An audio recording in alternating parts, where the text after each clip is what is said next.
split, so they lose to them, but they also use a sub, and then you're kind of left with the question, you know, did they lose because they had Grig? Did they lose because they're not as strong of a team as these guys? You know, like, how strong really is Echo Fox? And Envy has been looking really good, so we may be able to really get a better judgment on that today. It should be a good answer for either one of these teams to see if they can find their victory against their opponents here today. See how the picks and bans fold in game number 1 as LeBlanc and Lucian are banned away by Team Envy. Echo Fox going to respond with Zac and Shen both being taken off the table. The Zac ban, not surprising at all in 7.11. Zac is just incredibly strong. Pretty much everyone universally agrees this champion has so much ganking potential, so much CC potential. They talk about how you don't even have to hit the elastic slingshot anymore. You just stretching strike to a minion and smack them into the champion. And he has like a surprising amount of damage as well, which is why he's kind of not really getting through pick and bans at all. At least had been getting through in the earlier stages of the LCS split, but it seems like when she kept getting first pick, people are willing to take her off the table. Kennen has really risen as one of those champions that is now kind of that first pick worthy top laner. It's kind of interesting though, because we haven't necessarily seen a lot of success with this champion in North America. I think it's very similar to the problems that North American teams were having playing around top lane Jace. When you have this kind of early to mid game focused champion who must be lane dominant, you have to play aggressive. If your team is not supporting you in that, you know, defending you from ganks, helping you to push that advantage, it doesn't always work out, and we're not seeing some of the North American teams have a real cohesive plan around that. So we'll see how well LirA and Seraph can work together to really enable that kind of pick. LirA is definitely the kind of guy that can get things done in the jungle, enable his laners to be as strong as you want them to be, especially on a pick like Lee Sin that we have seen this guy perform on time and time again. Exactly the sort of champion that you want to see your first Team NA LCS jungler from Spring Split be on. So putting him on that, going to be fantastic for them. Taliyah pick up for Pirean, while Echo Fox's first rounds of the draft will result in Caitlyn, Karma, and Gragas being picked up for their side. And Gragas certainly can go jungle. It also can be flexed top. You know, it can go either one of those positions. We have seen very occasionally it played support as well, but you certainly shouldn't expect that. It would be interesting to see if Looper has the confidence to play some of the carry matchups into Kennen. And I was going to talk about Jace, but that has been taken off the table as one of those matchups that can work pretty well here into Kennen. And the longer that Kennen stays as this like kind of top priority pick, the more I am wondering when people are going to break out some of the more kind of solo queue type counters, things like Pantheon and Swain that are considered quite good matchups, even things like Kale. You know, there are champions that match up very well against Kennen in the 1v1.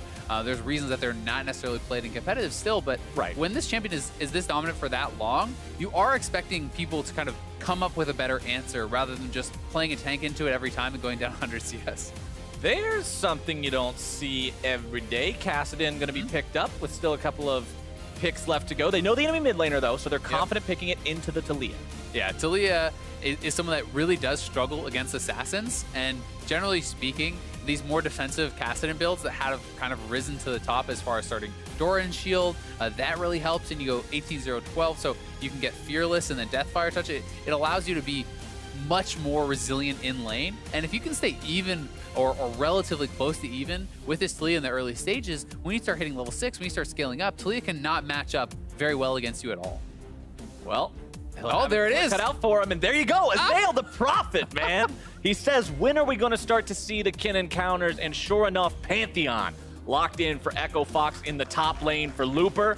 I have to see how the little lightning Yordle can deal with those lock-on spears coming at his face every couple of seconds. It's such a difficult lane to deal with early on for almost any champion. It really is. And Pantheon is extremely dominant in the 1v1, but it also excels with the 2v2 because you have this point-and-click stun. You have a lot of very easy damage to get out. And in combination with Gragas, you have a Kennen that's going to be pushing in, and you have to be very scared about getting ganked here. So certainly a champion that can win that 1v1, but how can he kind of make this work around the rest of the map? Right. Because Pantheon, when you get ahead, this is not a champion that you want to sit in the side lanes and farm on. You need to make plays. You need to use your ultimate, roam around the map, and really push the pace of the game. And that has been something that Echo Fox has not necessarily excelled at. They've got to be able to rotate him down, especially towards bottom lane. That's usually what you see Pantheons like to do, right? You hit level 6, maybe you get a kill on the enemy laner, you go bottom with the ulti, you grab a quick double kill, get some turrets, get some drakes, do something. But that kind of very up-tempo play style is what Echo Fox is going to need to make this pick work out, especially with somebody like a Kassadin who will like to roam. If these guys can get going as a group, it'll be massive success. They really will, and that Pantheon can also cover Froggen in the eventual split push that he'll like to get into.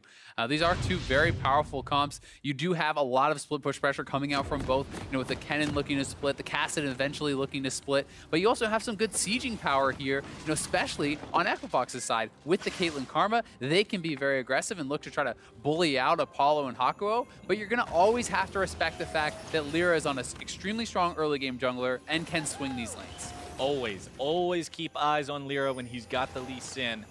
Like we've said, this guy knows how to get involved in the game, knows how to get involved in those lanes very early on. A playmaker, if there ever was one. Finds Akaadian here in the jungle, seeing if maybe they are getting into a little bit of a scrap. Sonic Wave hits him, but that's pretty much all you're going to get as he drops down the ward to keep an eye on those Raptor camps. You see so much of this these days. Everybody just wants that little bit of extra information to make sure, okay, these Raptors are going to be respawning around 4:30. Especially when you're playing with a Taliyah mid, who can very easily walk up there and maybe steal away one of those little chickens, because she can, even if you take 1 or 2 away, you deny the level 2 off of the little Raptors, which just kind of slows down the clear a little bit for Akaadian. Anything to just make it a little less efficient for your opponent. It's also very interesting that Akaadian actually is going Bond of Stone here. That's pretty atypical. Most people would go Courage of Colossus. Yeah. Bond of Stone can be very easily applied through any of your CC, as well as the slow from your Q, I do believe, actually applies that. And since you're doing it AoE, for Keith, that's going to be a fair bit of auto attack healing that he's going to get from that mastery. And you also have to remember that it does buff up your HP by that 5%, so it does have some flat stats on it there too. Pretty close call between the fan vote at the start of game number 1. 45% for Envy, 55% for Echofox. So fans not really too certain one way or the other about how this one's going to swing. We'll have to see how it plays out as LirA will start up here at his own red buff, dragging that further away. And Pirean was able to steal away a couple of those little Raptors. So he gets 2 for himself. That means Akaadian won't get level 2 until he's actually fully cleared out that camp. And actually doesn't get level 2 at all because the second steal. So only if you get 1 do you finish level 2 on the big Raptors. That's a pretty big deal. He has to do a level 1 red buff clear, which is going to slow down his clear tremendously. And he's going to take a ton of damage doing this. So LirA is going to be way ahead on the pacing of this clear. Yeah, the difference between 1 and 2 Raptors being stolen away is actually really big when it stops you from hitting that level 2 after a single camp. I mean, LirA is already on his 3rd camp. Akaadian just finished his 2nd and is much lower health. So that does kind of give you some idea of how much this has been slowed down on the clear-wise. And LirA, we'll look to see if he can take advantage of that. Can he actually get out on the map and make an early gank happen while Akaadian is still stuck clearing? Unfortunately for LirA right now, the opposing solo laners are safely tucked away under their turrets, so it'll be a little bit difficult to get in there on them too aggressively. He will move into enemy territory here, see if maybe he can find anything, but Akaadian's made his way to the other side of the jungle. LirA might just be doing some frog heaving.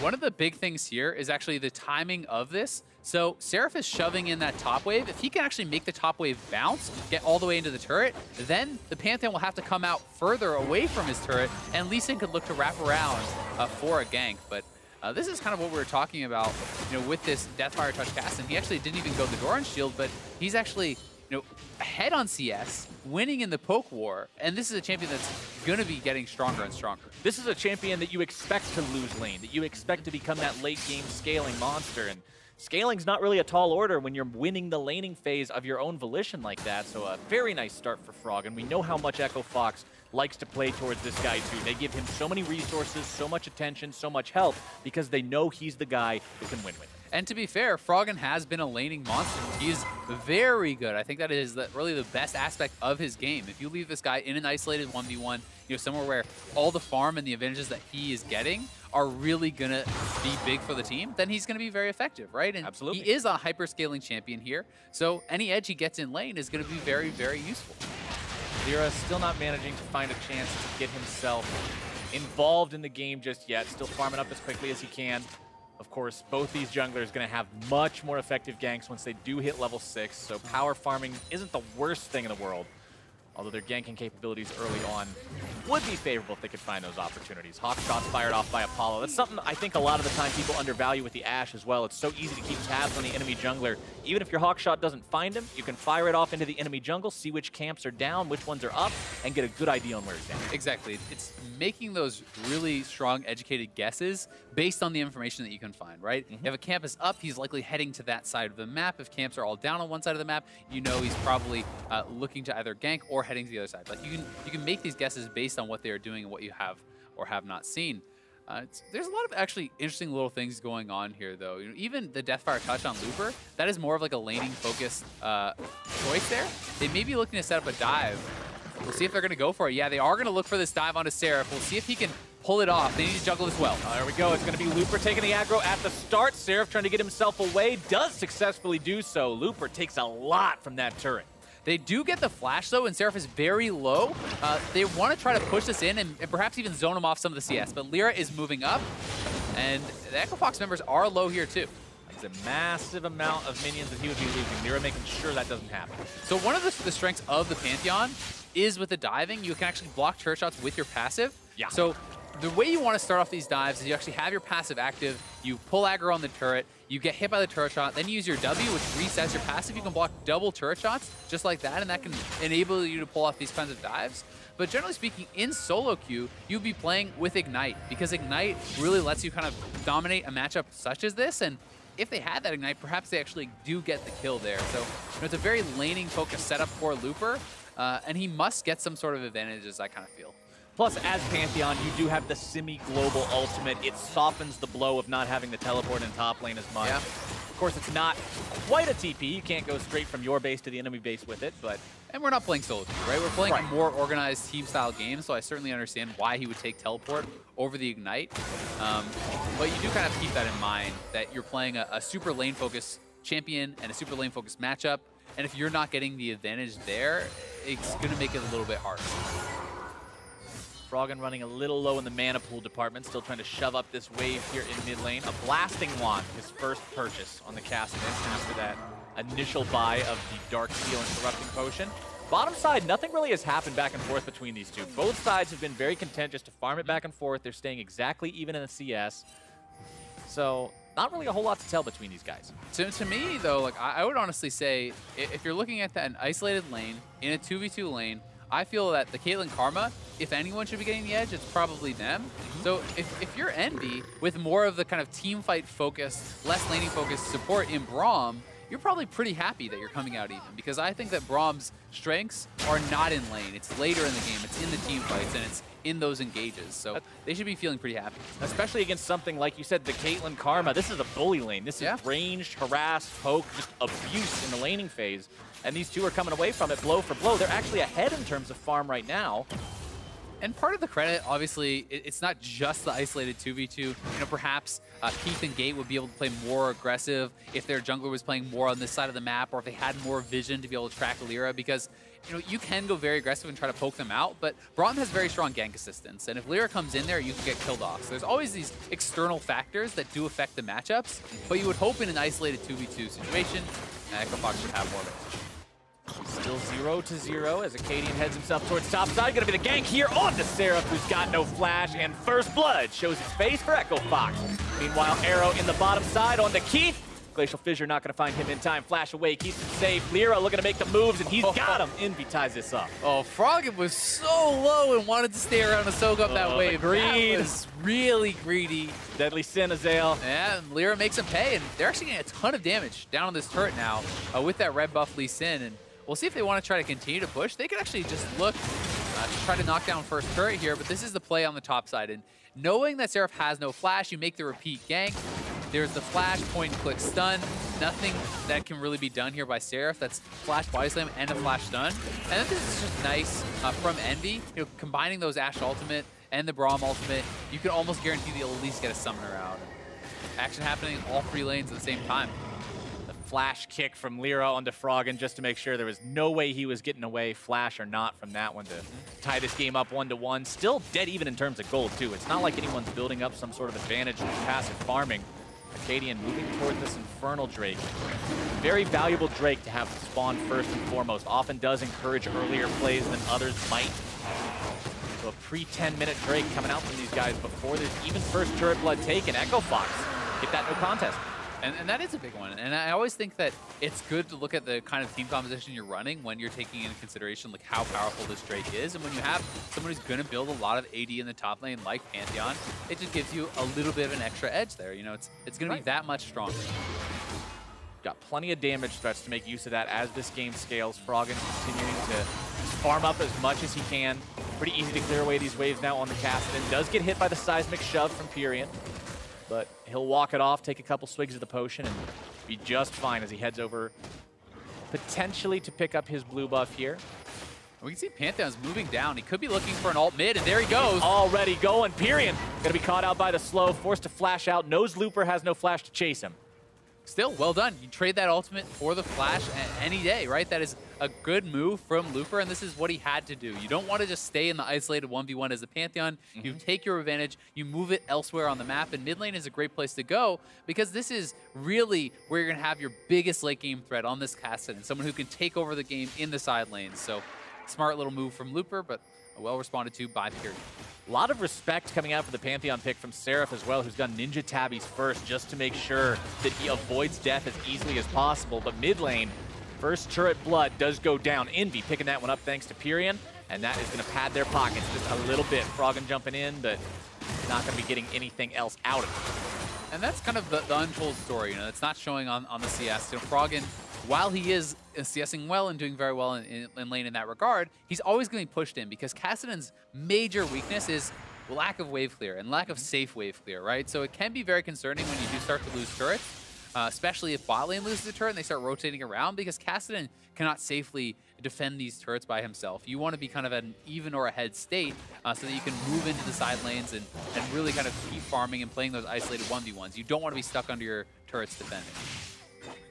For now, Froggen will still be in a decent enough spot. But with that mid lane turret down, that means we will likely start to see some more rotations coming out from Envy. You've got a Taliyah, you've got the Weaver's Wall. There's the tools available in the kits to get these guys around the map and do what they need to do between arrows and walls and glacial fissures and LirA setting up plays. So if they can get this going, this is one thing I want to keep my eye on, especially as we head towards that fateful early game into mid-game transition that in the past for both of these teams was so problematic, like we mentioned earlier. Echo Fox and Envy in Spring Split were both strongest in the early game.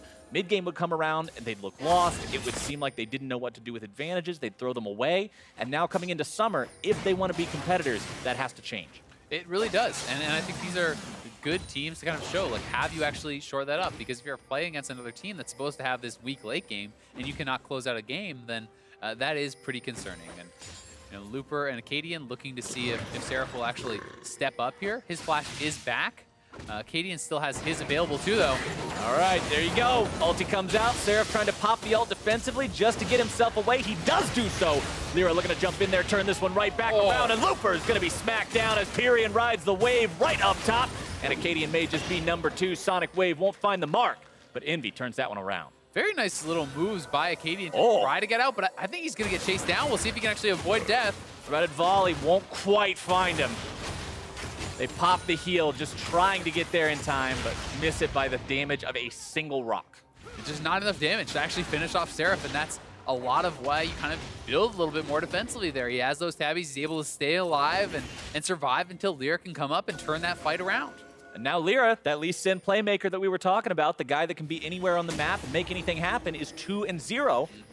So expect that goal to be used for more playmaking as time goes on. Hakuho and Apollo forced off the bottom lane tier 1 as Froggen threatens the roam down. Means quite a large minion wave is going to be smashing into that turret. A little bit of farm lost as they work their way back here, trying to defend it, and more damage going into Pantheon that objective. All coming mid. Pirean wanting to try to get away from this. Remember, his heal is not available, and Froggen and LirA will cash in on some free money. Yeah, that's really well done. Return as soon as his ultimate's back up. They know Pirean won't have flash because they burned that last time, and he has a little bit of CDR now with that Ghost Blade done, and can trade pretty aggressively here with Seraph because you can constantly reset that passive. It makes it hard for auto attack champions to deal with, but here's the play once again. Seraph gets in range of LirA. He's able to jump right in on him. That was actually a very nice start to the play for Echo Fox, but they just did not have enough damage to actually finish him off, and the flash would come back up for Kennen. Pirean was already on the roam. LirA was already heading back up here too. But this was pretty clever from Akaadian though, flashing to the side that they would not be going for that seismic shove, then using the body slam to get back over. Does play that pretty well to survive. Definitely playing the mind games right in order to escape with his life ever so barely on that. 3 points. Yep. Right through the goalpost, baby. Arrow not quite finding what they wanted it to, but Apollo will have more chances as the game goes on. Looper and Froggen, happy to see that one sailing between them as they get themselves away. Pirean securing his own blue buff. Level 10 on both these mid laners and top laners, and even LirA. Coming bot, they're gonna look for this fight. TP in, Keith exhausted, caught out here a little bit. CC coming down, Keith still gonna be chain stunned into chain stunned, but Seraph's the one in trouble as Looper makes his way into the mix, and Envy has had this turned against them. Keith still having to retreat here as Apollo finds the damage, gets himself back, but more will be coming through. Looper's able to grab the stun, tries to get more damage, and gets it. Gate wanting to chase this one down, and Hakuho is kill number 3 for Echo Fox. That was such a close fight. Great Braum shields there from Hakuho. It looks like they were almost able to turn around that the 2v3 at the end there. LirA now coming down. He's going to be hunting. Could look to clean up these kills. Has his ultimate actually on cooldown, so this would be pretty risky if he wants to go for it. Looper's actually pretty healthy, and so is Gate. Hard to do, but it looks like he's still wanting to go. Sonic Wave missing. Delay for Pirean. Yeah, it's time to head on back. Pirean shows up, but neither one of them is able to do anything in time. The lack of Dragon's Rage there, like you said, it's going to shut that one down. Yeah, if he had that available, maybe he can delay long enough for Pirean, but Pirean actually expended the ultimate, so they really did want to try to get something back there. Echo Fox doing pretty well here, and a lot of credit to Looper, who has moved around the map very, very well. So this was a fight happening over in mid lane. This is probably where Dragon's Rage was expended, but we're going to go right back down to that bot lane fight, and the TP comes in faster for Seraph, but Keith able to do a pretty good job here, backing up, surviving long enough that Looper can come in, they can turn around this fight. And then Apollo, I actually think he played this very well, moving forward, trading damage back onto the carries, taking out Keith, and they were really close to turning this around, but just can't actually tank up enough damage for Hakuho to be able to allow Apollo to finish that off. The strength of that Pantheon passive, like you were talking about earlier as well, I think that's one reason why the champion seems so hard to deal with, especially early on a lot of the times. Yep. The value of blocking an auto attack can be huge. Yeah, in early games, especially when you're going up against Kennen, if you can actually use your W as he's getting his charged auto attack passive, you can block that out, and that takes a while to actually stack that up and get that going. So it's one of the few reasons that it is considered quite a tough matchup for the Kennen, and Looper has been looking very good. Like, he's looking like he actually has practiced his pick. It's planned. He's doing very well. He's not just playing it for a lane. He's moving around the map and getting everything done that you would hope. It's not just a random pick that you typed in Kennen counter and locked in the first thing that came up on Google. It's something that he's ready to. Yeah. Okay, Okay, this has a 60% win rate against Kennen. This is what we're locking in. Here we go. But the fight's breaking out. The Pantheon's coming down. Glacial Fissure out to block off 4, but the stuns come through. Root down onto LirA, who is immediately shut down. Echo Fox is coming in, prowling around, and finding 2. Walking away now, 7-4 the lead. Looper is just everywhere. He has 100% KP this game. He has been making these ultimates work, and he has been so proactive with it, pretty much throwing down that ultimate non-stop every time it comes off cooldown, which is what I love to see for champions like Shen and like Pantheon as well. You want to see him all over the map, just like you said during Champion Select, Azael. He can't sit in the lane. If they want to win, he needs to be enabling everyone else. Take what Pantheon does early and allow that to enable the rest of the team's mid and late game power. And one of the greatest parts about these sorts of Pantheon builds is with your Ghostblade and your Black Cleaver, you're already at 30% CDR. Many players will grab 10s just from their runes, and then they're going to be on 40%. You have a very low cooldown on your ultimate. You can constantly be using this out, and anytime you're able to force a summoner or get a kill, it's going to be a big win with a very low cooldown on that ult. Not to mention, you've also got a really low cooldown on the spear spam as well, so you'll be throwing those out constantly during the fights. And let's not forget that Aegis Protection, the passive, doesn't only refresh instantly on the W, but 4 attacks or spellcasts from other abilities will also cause that to refresh. So lower cooldowns equals more blocks, equals greater survivability in the fights, equals that much harder to deal with this Pantheon with such huge kill participation. Definitely a frustrating pick, and their comp makes a lot of sense because while you could say, okay, well, Pantheon's going to fall off somewhat, yeah, that's fine, but Kassadin is not, right? And you can use this to enable the Kassadin and take that strength. They are looking for Froggen here. Seraph going for the dive if he can. Froggen jumping away from this one, but Weaver's wall will put Pirean right on top of him. And LirA shows up to grab the 300 gold and walk away with the kill. 4-1-0 on that Lee Sin. Big commitment to that kill on Froggen. They do trade out a flash, a lot of ultimates. We'll see if Echo Fox can actually get anything back because they are pushing in bot side, so some of that farm may be missed. They want to try to siege up mid lane here too, but you know, if Echo Fox can't get anything back with that, then it's a great play from Envy. Looper trying to take down some damage on this tier 2 though. He's got Gate nearby coming to help him. The rest of the team rotating down now too. You can see Akaadian and Keith following suit. But Pirean will definitely take that tier 1 on the top side, but not even as fast as Fox will find the tier 2 bottom. Yeah, so not too bad. Echo Fox able to trade at least a turret back, so the kill goes in Envy's favor. But, you know, Froggen will be able to get topside to actually collect the farm. It's not going to crash into the turret before he can get up there. The Pantheon ultimate will be available right now, so they can look to make plays again. And this is once again a time where Envy's going to have to be pretty scared to be out on the map. And now we're into that point of the game that I was talking about earlier, Azael. That point of the game where I want to watch what these teams do with what they've built for themselves early. Can Looper on this 2-1-5 Pantheon, who's had such a good performance so far, be able to keep this team going, keep the snowball rolling and building as they move through the mid game, or are they going to sputter out? Are we going to see some of those strange types of calls that lead teams to doing throw barons, that lead teams to moving into enemy territory without enough vision and tossing the game away? That's what we've got to keep an eye on here for Echo Fox, and even for Envy. It really is, and it's a good question. And if I was in this game, I certainly favor the composition going late for Echo Fox, simply because I think that Kassadin is going to be so hard to deal with when you get to those super late game stages, and that Pantheon can kind of back him up and enable it. Plus, you have a really strong 3-man squad with the Caitlyn, the Karma, and the Gragas, who has a lot of wave clear and can be pretty safe. You know, so it's like you can set up a 1-3-1, control the side lanes, have your 3-man squad there, and I think that split pushing is the name of the game here for Echo Fox, and that's going to be their way to catch them out. But for Envy, you have ways to force fights with the Braum ultimate, with the Ashe arrow, with Lee Sin kicking people in. So they're going to have their chances as well, but I think they need to be more proactive. It's more okay for Echo Fox probably to sit back with Kassadin.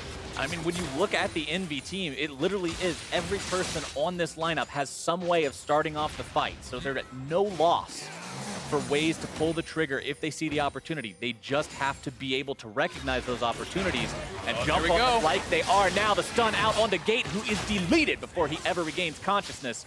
And Envy now has to see what they can do with it. It's not just the kills, Azael, it's what you translate from them. Exactly, and they need to continue to get objectives to pressure this game because, you know, Lee Sin, even Ashe and things like Kennen and stuff, I consider more of the early game type picks compared to some of the ones that they are going up against. So we'll see if they're able to continue to get that done, but it's a good pick so far. They're probably going to need more before they can force something like a Baron, especially against a Pantheon who could very easily drop in on their heads. You try to go into a Baron off of something like that against Pantheon that's as fed as he is. He drops the ultimate into the pit, and I don't even know how much damage that does at level 2. It's probably 700 if you're in the middle. Okay, and so it's magic damage, which is amped by Baron. So it's half of that at the edge, but like that's a hilarious amount of AoE damage. Then you can follow it up with your Spear Strike and everything. Like you actually have quite a bit. And that's one guy. You've still got the rest of the team too. You've still got a Gragas and you've still got a Kassadin and a Caitlyn coming in there. So very easily understandable why Envy didn't want to go for a Baron off the back of the pick onto Gate. Fortunate for Echo Fox that the pick didn't lead to anything else, but with Infernal Drake spawning just 5 seconds from now, these teams are going to have something else to fight over. And the second Infernal would be so good for Echo Fox. For Envy, it's going to be a big focus simply because you want to even that up. You want to keep that at a dead pace, because if they can get that 60% AD AP advantage, that even more favors them going towards the late game. And we'll see if Kassadin's going to TP in. He is coming, and Looper has the ultimate ready. But will they pull the trigger, or are they just going to smite fight this? Looper's going. Drake resetting slightly. Looper coming into the middle of the fight. He's saying, here we go. This is how it starts. Green light for Echo Fox. Glacial Fissure comes out. Gate going to be forced back, flashing away from the last part of the threaded volley. Decently low health bars here on Echo Fox, but not low enough to be forced off. They find themselves the Drake, but can they get out? They're retreating into their opponent's territory. Yeah, they are on the wrong side of the map. They see the TP now coming in. That has to be canceled, and they are just still running further towards the other side. When will they actually turn and fight here? Many ways are in their favor. Envy is looking. Damage. Gate still very, very low. He's essentially just one decent hit from going down. Mantra Inspire to speed these guys up, get them back away yet again. Tools down on both sides as they're walking right by the enemy base. They're just trying to get past however they can. Keith is the one who now nets himself over the wall into the Echo Fox base and maybe the sacrificial lamb for the rest of the team to get away. He is dead to all rights, and that's what it's going to be. Keith traded away for the Infernal Drake as Echo Fox, the rest of them, they all walk away. That's actually a pretty ridiculous escape from Echo Fox through your opponent's base, all the way down from Dragon. They end up on the opposite side of the map at the end of this, so Keith going down, that's not bad. I mean, if it's just the one for the second Infernal, that's a big win for Echo Fox. And Envy, once again, can't force anything else off of this. They actually, chase during all that, so their mini waves are not in their favor. They can't even start sieging a turret. All they're going to get is a kill and a blue buff. Yeah. I mean, you feel bad for Keith. Everybody's running away as a group of 5, and somebody's got to draw the short straw, and sure enough, he got it. But the rest of the team, including himself, they all get the Infernal Drake. He'll be back alive here in just a couple of moments, and Echo Fox really isn't too much worse for wear. With double Infernal under their belts now, they're feeling good with the bonuses they've got from them. They really are. It's just one of those situations, if you're getting chased by a bear, you don't have to run faster than the bear. You just have to run faster than your friend. Yeah, you run faster than the slowest guy in the friend group, and you're like, I'm really sorry about that. Keith was the slowest guy here. You got to pick up. That's unlucky, but somebody's got to be the slowest. Back into the live game, though, we are starting to see some more item power spikes come online. You got your Lich Bane now for Kassadin, Leandri's Torment up and running on Taliyah. So these mages are starting to be real scary damage threats if we get into these fights and they get the opportunity to do what they need to do, with Kassadin jumping into that back line or Taliyah getting free fire time with multiple threaded volleys over the course of a fight. As the arrow comes out, finds play onto Froggen. LirA looking to make the kick, but he can't quite find it. The Rift Walk gets Froggen back to the other angle in time so that the kick just knocks him away. Keith now trying to kite back, getting a couple auto attacks into the Envy lines. Both sides going to be walking away with some wounds. Froggen, the one who has to actually back, though. No teleport available to re-engage a fight. But Echo Fox decide that they still have enough health to put a little bit of damage onto this mid lane tier 1, now immediately disengaging. Yeah, smart play, though, from Echo Fox to disengage towards the bottom side, because that Envy could be looking from the flank coming from that top side. Looper already has bot wave pushing.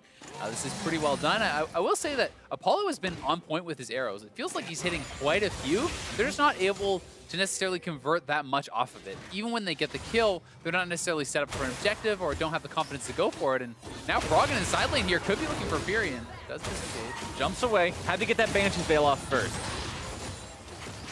Now that he does, he knows the opportunity may be there again if he can jump on top of Pirean. Lich Bane up means when he hits with those empowered auto attacks, they are going to seriously do some damage. Yeah, it really will. And he's getting to such a high amount of CDR in these later stages of the game that you really can get to the point where you have like almost no cooldown on your Rift Walk. Like, he's sitting at almost 40% CDR already on Kassadin. So when you hit level 16, that's when it becomes almost impossible to lock down the Kassadin. Right, the only thing at that point that gates the Rift Walk is just the mana buildup on casting it subsequent times in a very short window. Pirean gonna find himself found out by Froggen yet again, trying to get away. Root comes down, over the wall he goes. Ultimate! Looper coming in, slams into the ground, and he takes down Pirean. Now his Guardian Angel gonna be triggered by LirA, but LirA may not be able to get himself out of trouble now. Froggen over the wall has found the kill. Echo Fox with 2 for 0 so far. Hakuho forced to flash the wall to stop that from becoming 3. And with those pickups, what will Fox do now? Seraph fighting here against Keith, popping the ulti, trying to make this work, but he's in a 1 versus 3. Apollo showing up to make it a 2v3, but with Akaadian on the front line, they gotta be careful.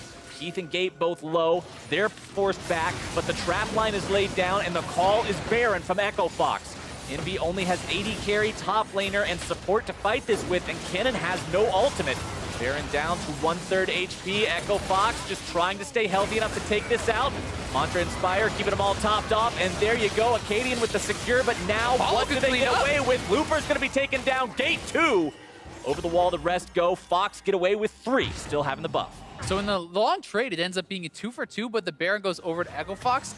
Their death timers are much more recent, so we'll see if Envy can actually push and get something done before those guys come back up. But I would say definitely worth here for Echo Fox. Yeah, you've got Baron still up and running on 3 people, one of which can be a split pusher. You can get the 4-1 going afterwards, and you still get the instant rewards from Baron as well. Let's not forget the 300 gold that heads into everybody's pocket as soon as the objective itself is slain. Envy does what they can with the situation, though. They mop them up, at least take a couple of those buffs off the table. I've got to say, it's actually been quite a well-played game, I think, from both sides. Both teams are, I think, playing their compositions pretty well here and trying to get the most out of the situation. Even the engage there from Seraph, making the Baron attempt much riskier because he actually chunked out the support and the AD, and that's kind of what eventually allowed Apollo to clean up some kills and have the potential to fight back on this. But definitely the later you go, the scarier and scarier this gets. Now Kassadin has Zhonya's, which means he can actually join the team fights much more easily because you can dive deep, knowing you'll Rift Walk in, pop your combo, look for a kill on someone like Apollo or Pirean, and then you have the Zhonya's to buy your cooldown for that Rift Walk to exit the fight. Froggen has moved from the early game Kassadin to the mid game Kassadin to now the late game Kassadin coming online with the purchase of that Zhonya's. Team fight capable, level 16 as you mentioned. The final piece of the puzzle for the Rift Walk mobility and cooldowns makes him a serious threat that's constantly got to be on the radar for everyone on Team EnVy. Echo Fox bringing the push now to the tier 1 in mid lane. This has been standing for 30 minutes. They'd like to fix that if they can, but the resistance from EnVy means Fox heads over to Cloud Trade. Grab an easier Dragon here, pull them into a position where you're happy to take a fight right now as Echo Fox, and if they're not willing to come test you, you grab the Dragon for free. When you hit this super late game type stage on Kassadin, though, it's just crazy. I mean, a 1.2 second cooldown now on his ultimate. It's so hard to escape this guy. It's so hard to lock him down and actually take him out. You essentially have to land CC and instantly burst him down before he can do that. So if you can, layer something like the Ashe arrow into the seismic shove and things like this, but now LirA caught out. Oh, LirA trying to steal away the enemy red buff, gets pounced on by Looper and Akaadian, does manage to get himself away to safety. You got to be very, very watchful when you go for a play like that. Yeah, Echo Fox maybe could have chased them down, but because Froggen is bot side, they don't want to risk the fact that the rest of EnVy could actually be there. They didn't have eyes on a lot of the members, so if you overchase and get taken out, you can certainly throw away your advantage. But now that mid turret finally will go down. 31 minutes they defended it for. This is going to open up the map even more and make that split push that much more powerful. Makes it that much easier to get wards in enemy territory if you're Echo Fox. Take control of these rotation routes, punish EnVy if they try to get a little bit too hasty and going back and forth, defending the lanes. You can see Froggen setting up in one of those brushes just right now, waiting to see if he can get somebody passing through there, trying to set down some wards.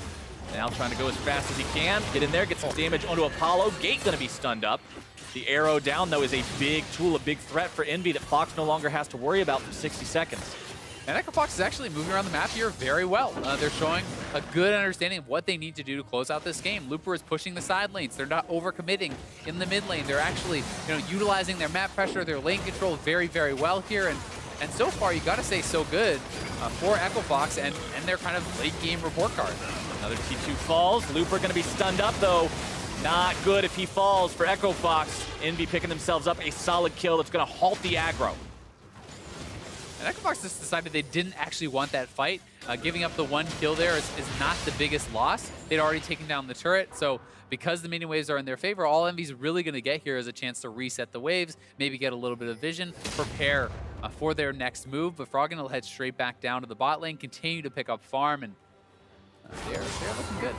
Baron power play 326 gold, pretty measly number for what Echo Fox would have liked to see there. It's true. I mean, we have to remember, though, that they traded out a couple kills right after they got it. Seraph now looking to corral Froggen. We'll see if Froggen can actually get out. Froggen pops the Zhonya's to get himself away from the wrath of the ulti, but he's not getting away from the wrath of the rest of EnVy. Pirean, the one who picks up that one. His first kill of the game, 33 minutes in. Just been assists up until now. But as much as we've been talking about Echo Fox and their rotations and their scaling and how they've been in control of the game, they're only 200 gold ahead right now. Yeah. This game could go either way. It very easily can. The only reason I really am favoring Echo Fox is the double Infernal and the fact that they have a super late game Kassadin. I think that their scaling kind of is superior because of that. So that certainly gives them an edge. But EnVy is holding very tight, and they can certainly win this game. You get the right picks, you can eliminate that gold off the map super quickly, and they have the potential to CC people down from 100 to 0. You don't even necessarily get a chance to actually utilize this late game power. But Keith is going to be a big threat at this point now. He's completed those big 3 items, plus he has a QSS.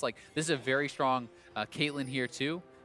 For EnVy, it's going to be a lot about picks. They have so much CC. You have to pick someone off. You have to kill someone right off the bat before they can do anything.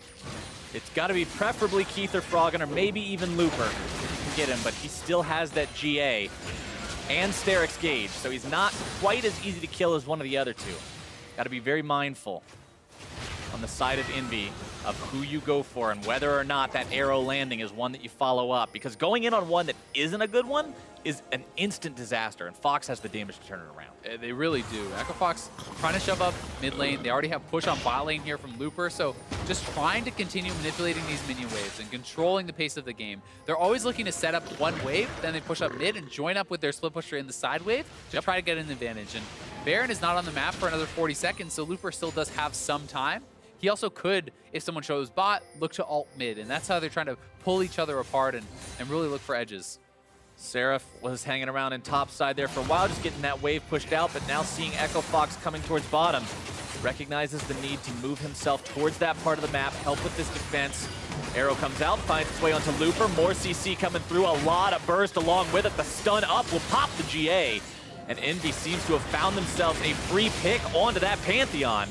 Exactly what the doctor ordered. Yeah, that's a really big one with the Baron coming up now, because we have been talking about, yeah, sure, EnVy keeps taking picks, but what do they get after it? And now they have a chance to pressure the Baron to look for that. They get the GA and a long res timer here on LirA. Echo Fox is looking to perhaps catch them off guard and go for a flank, try to pick off someone as they are straggling behind. We'll see if they go for it.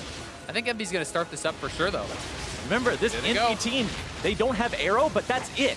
They've got everything else in their arsenal in terms of ultimates. It's a 5 versus 4. Echo Fox must be very careful trying to start this fight. LirA jumping in. Oh, taking so much damage there. Yeah, it takes a lot more than he bargained for. Having your jungler down to about 20% HP. Now EnVy's got to be careful. Yeah, but they're feeling the pressure. They feel like they need to actually get something done. They need to get an objective, get something more.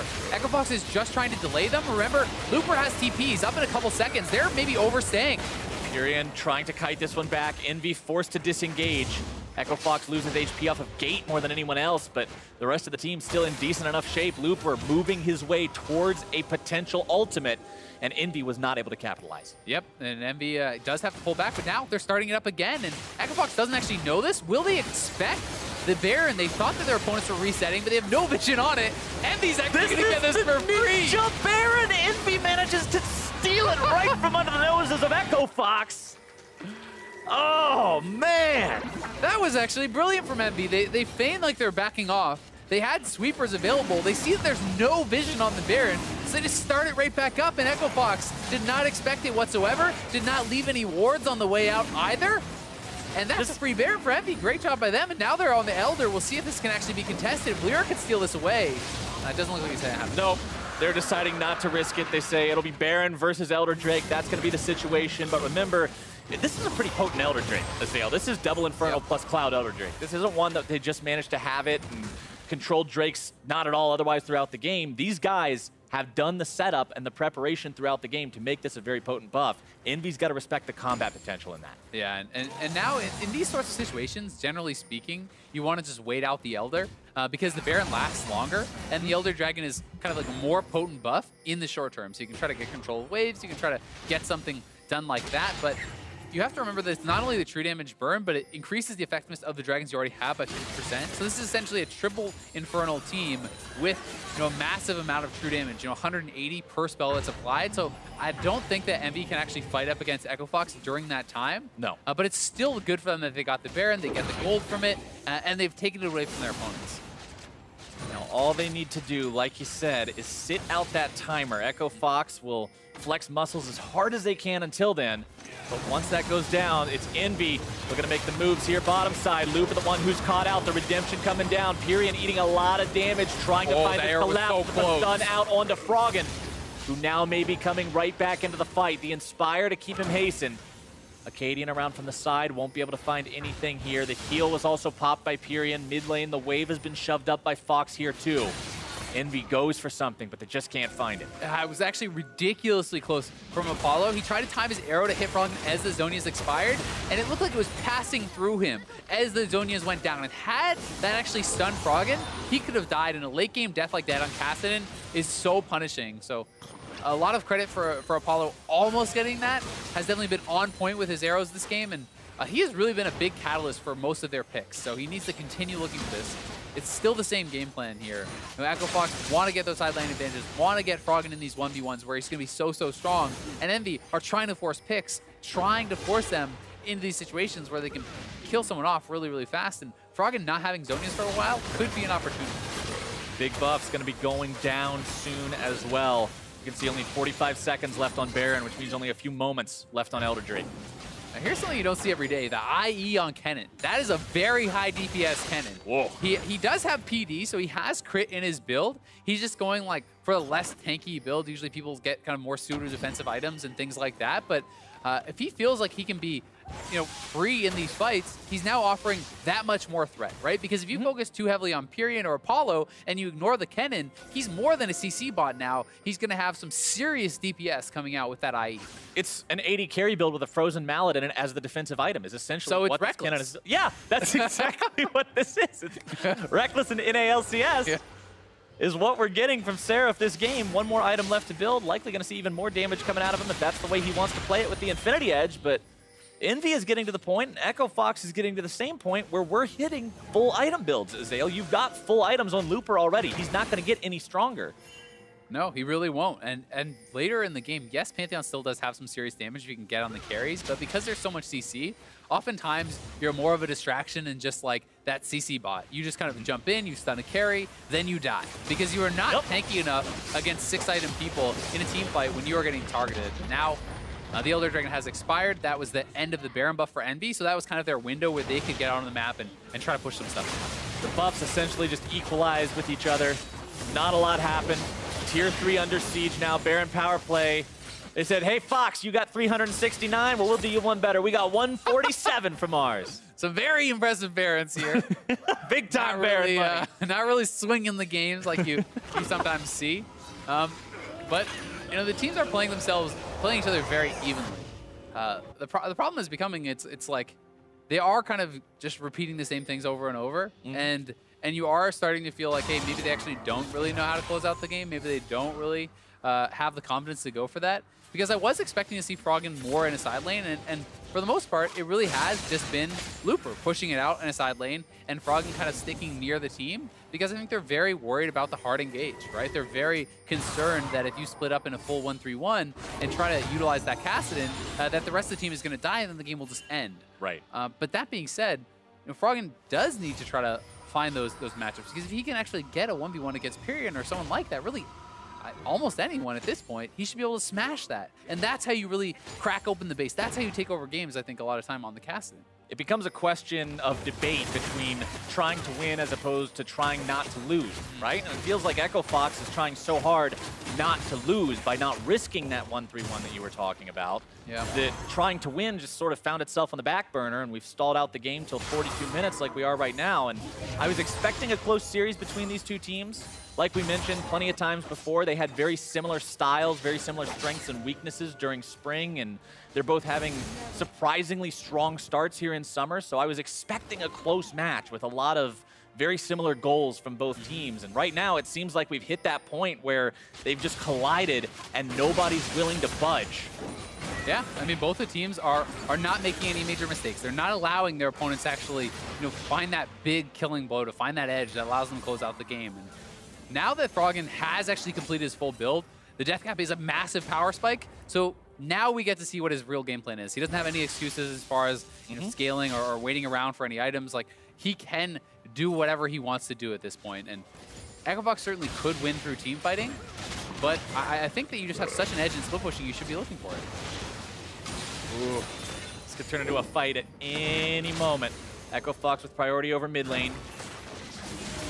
Remember that Echo Fox was involved in quite a zany series against FlyQuest where mid lane priority ultimately ended up ending the game with some backdoor shenanigans and all sorts of a mess in that one. So you know that that might be on their minds as well, heading into the very late game of this one. And Baron is back up, and they have kind of control of that area. You know, the trap line is down. Will they actually just start it up and try to force a fight? That certainly is an option, and it's oftentimes what you see teams going for if they're not sure how to close out through split push or whatever. And this is going to go down so fast. Oh, the will wall Envy comes even get here in time? Weaver's Wall will stop that from happening any further.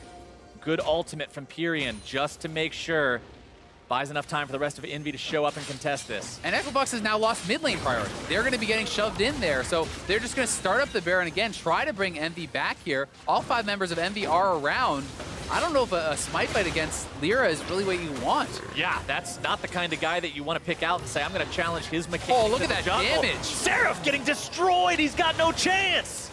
That's the problem with that aggressive itemization, Azael. Sometimes when you give up the defensive stats and put yourself in a spot like that, you get punished. And with EchoFox finding that completely free pick onto the EnVy top laner, now they're making the call for the Baron. LirA or not, this is the play. Yeah, and Froggen, he finally is kind of flexing those muscles. 6-item Kassadin, LirA gonna look for the steal. Can he get in? He can get in, but he's not gonna get the Baron. He's looking for a lot of damage now being poured into Looper, whose GA is gonna be popped yet again. LirA on the run, Pirean on the run, Pirean in the grave, as EnVy is completely routed. And EchoFox will find their victory through the win in this team fight.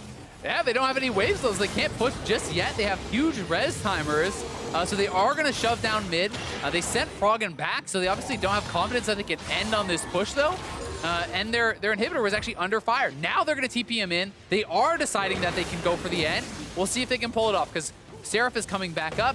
There's quite a bit of time until anyone else on the map, and they should be able to do it. Seraph has to work a 1v4 miracle here.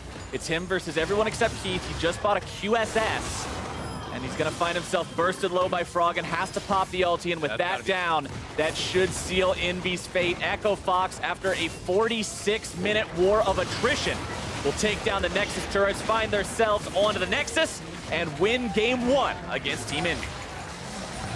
There goes a long one. It was a close one, but finally, EchoFox able to find that advantage that they needed in the late game. They see Seraph on the side by himself and just able to burst him down ridiculously fast with that 6-item Kassadin, 6-item Caitlyn. And while it did take them a long time to close it out, you can give them the kind of the benefit of the doubt and say, hey, well, they had kind of a scaling advantage, so they didn't necessarily have to make any risky moves or do anything like that. But that being said, the longer you play a game, the more chances you give your opponents, especially a team like EnVy that has so much pick potential on this lineup. You know, you are giving them opportunities to come back in. It was an interesting game from both sides because they both had such similar plans with wanting to make sure that they didn't give their opponents that win condition like you mentioned, and it just resulted in such a tiptoe dance around each other that eventually was ended by Seraph's just minor mistake in positioning towards the end. Froggen jumping on that, Keith getting in there to find that last auto attack worth of damage as well. That's what sealed their fate. Definitely did. I mean, Seraph, I think it was a pretty cool build. We never really got to see it actually shown off, though, because when he had the IE, he pretty much just died instantly. But overall, you know, pretty well played game here from EchoFox. They come back with Akaadian. They win their first game. We'll see if they can close it out. Yep, we're going to go ahead and throw things down to the analyst to break down that EchoFox win. Thank you very much, Captain Flowers. It was a cool build, Azael. However, it didn't work. And as he mentioned, we didn't really get to see it work. But that's only one part of that top lane matchup that I want to talk about, because the other half of it is, of course, Looper on the Pantheon pick here, straight into the Kennen, and they were joking about it in the cast that Captain Flowers said, this is like one of those solo queue things where you look at what it was. Yeah, exactly it is. If you look at Lolalytics and you see Kennen, the counter should be Pantheon. So it works in lane because you can get so much kill pressure. And, you know, to Seraph's defense, so to speak, this is a really interesting game for a lot of reasons, not necessarily very well played. But the split push Kennen doesn't have an option in this game, especially when it gets late, because you can get ulted on by Pantheon instantly stunned. Kassadin can two-shot you, as we saw in the last fight. So I think he went IE thinking that was the best team fight item for him. Right, but turn myself into a team fight AD carry as opposed to a straight-up split pusher. Of course, as was mentioned, it didn't work out. Before we dive into the game itself, you know, from start to finish, I want to start with the game ender, because you just pointed out, we saw that Kassadin, when you let the team scale to this point, has the potential to two-shot almost anyone on the team. Oh, so that's already happened here at this replay. You see the Kennen dead.